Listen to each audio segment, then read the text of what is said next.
Alrighty, these We the People News one more time at it. Alrighty, again, not attorney, not giving legal advice. Okay, it's just my opinion. This video is educational only. All right, never look straight forward. Always look around you to be able to protect yourself by any means necessary. Arm yourself with knowledge. Okay, just saying. Second Amendment shall be armed. Arm yourself with knowledge, people. This is why I got David on the show. I'm gonna read the text. David texted me last week, right? And he said, I'm gonna read this. He said, Jamal, this is David Tulis here. Here's a video of my arrest, pretty much. I said, you got arrested? He said, yeah, I'm one of the brothers now. So you know how it feels. Yeah. I said, damn, exactly when and where did you get arrested?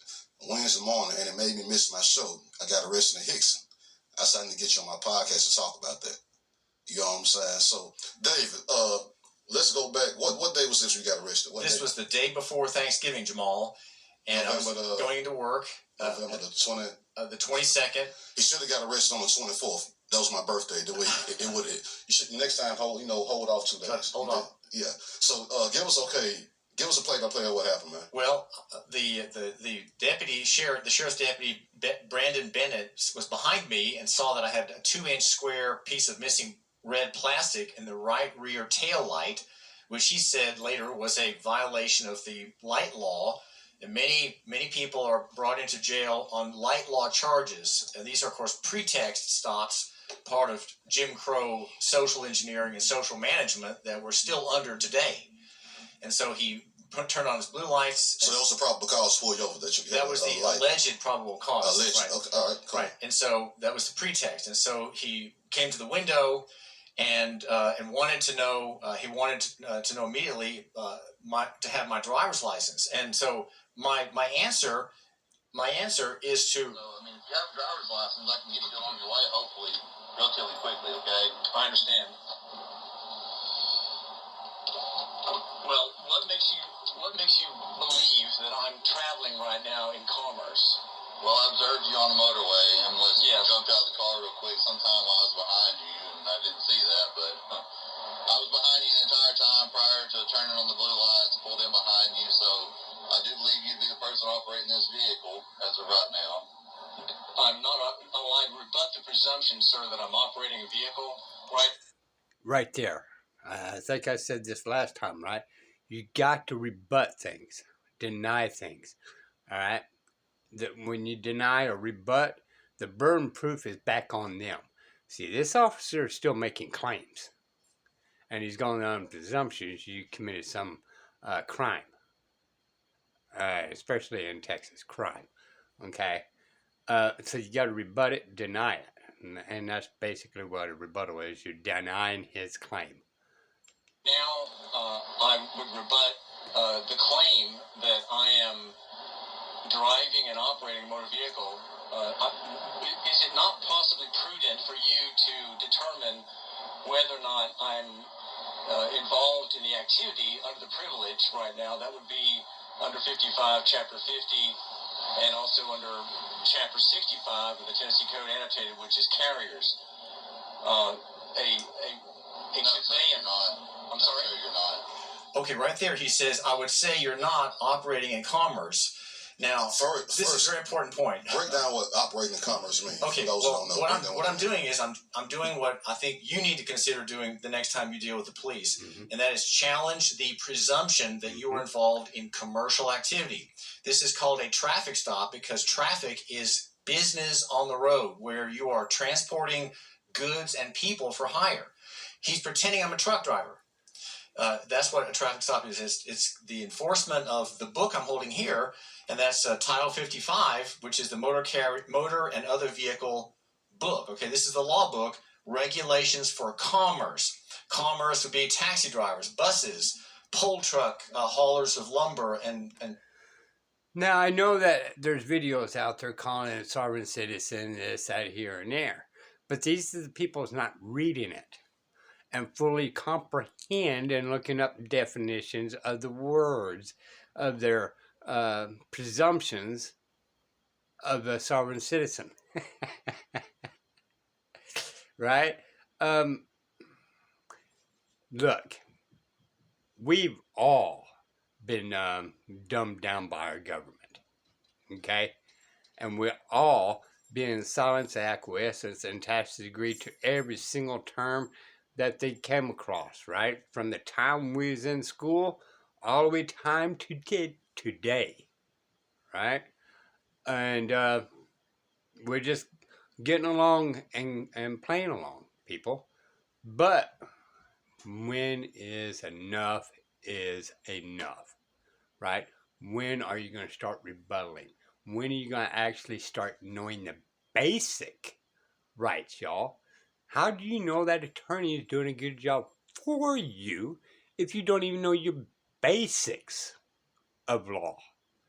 I'm not saying you have to be an attorney, and I'm not saying you have to go out there and understand everything, but at least know the basics and make sure everybody's operating in honor and without frivolous and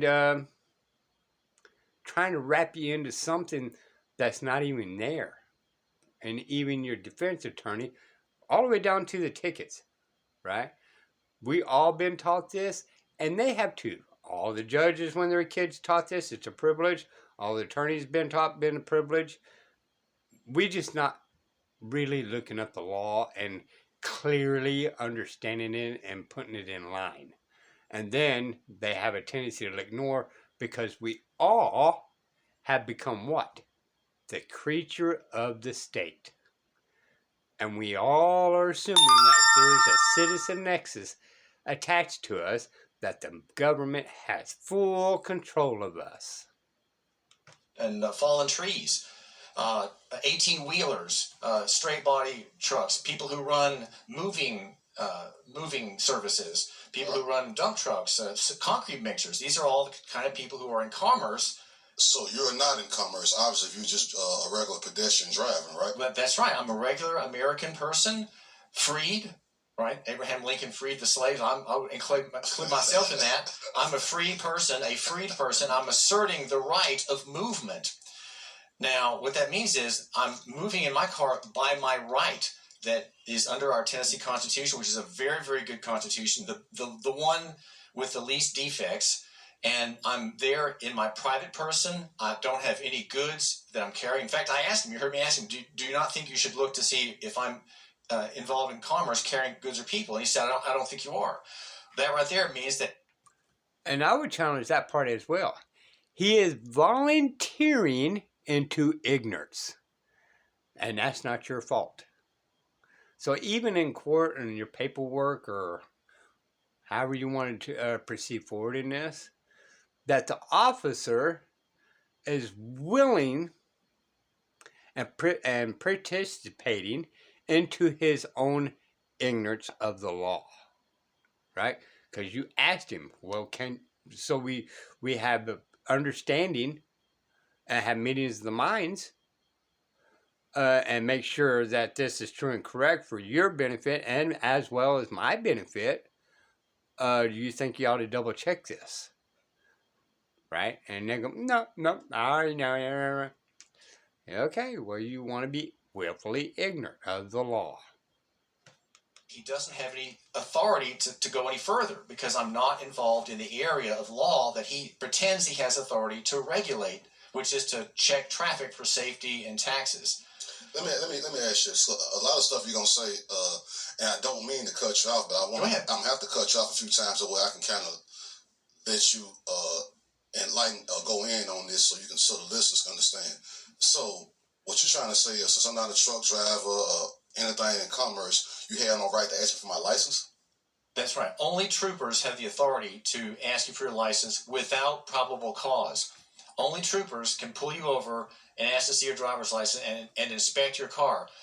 Because troopers, the Tennessee Highway Patrol, the only body in the law that has the authority to regulate. And for us, that's what you call a DOT, highway patrol officers, black and white, so we call them here as well, DOT officers and such. Safety regulations and enforce taxes on the road.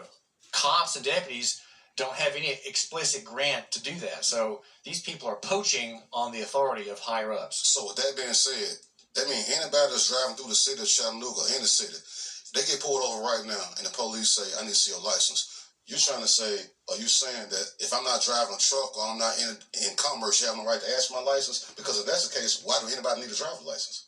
Well, you only excuse. That's right. You don't need a driver's license. And some of you guys may kind of argue the fact, right? Well, why is cops always pulling us over, right? Okay, so through the legislature, I'm led to believe and do believe, and I did not research this, but I believe through the legislature for the highway department, the legislature actually gave them authority to pull people over for public safety highway deal, right? Well, police officer is not elected from the legislature, right? It's from your town. Okay, it's a private contract. You guys heard from me, or I said it to other people, right? Police officers as policy enforcers, and there are security guards for your city. But as for the legislature, they actually have no authority, I'm led to believe and do believe, that's been subscribed to them by statute to commence this traffic stop. And I know sheriffs can do so, but I think they're limited. And it's been a long time since I looked it up. Only one or two can do it per county or whatever. But they're very limited on traffic tickets and fines and all that. Don't know why that is. I guess it's some type of contract, because I'm led to believe that, the sheriff is the top dog, everybody. All right. But again, apparently they have to have some type of okay. But I do know that local cops, as well as long as they go through the training, and sheriffs can be DOT certified, right, for commercial 18-wheelers and all that, and go through the whole process. They can go through that process, but it has to come from where? The state. Yeah, they had to have that a citizen nexus to that statute to actually be in compliance with the states. All right, this will be the People News. Till next time, bye y'all.